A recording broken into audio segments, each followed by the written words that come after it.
नौ रु 14 मु विधायक थी भुवनेश्वर आमर सान भाई केते थिले भल संगठन होता चुरमार कर विभिन्न लोक हैरान कर डरे किसी लोक नहीं बीजेडी मिसई बुझे ना ये सब कथा जो चिंता कर तो गोटे जन बीजेडी दलर प्रार्थी को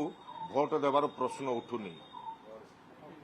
या कथा बाकी निर्वाचन समय आम कर्मी मान जो माड मार्च आपण देखिले कांदिबे जो हैरान कर प्रचार समय आमको विभिन्न रास्तार अटकई बारंबार सर्च करेंगे प्रचार करने देवे ना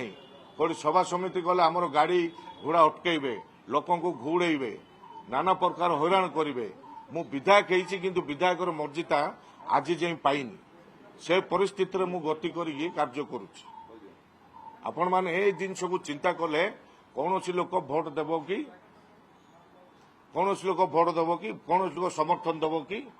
जे ताकू समर्थन करने द्वारा आमको मिलला कौन बीजेडी समर्थन करने द्वारा किए कहता समर्थन कर बोली तुम जब अनास्था कल से समय बीजेडी तुम कथा को रखिले कि तुमको साथ देले कि खाली गोटे राज्यसभा मेट राज्यसभा सरला पर जहाँ लेखा तार आए किए बिका किणा किए कौन कर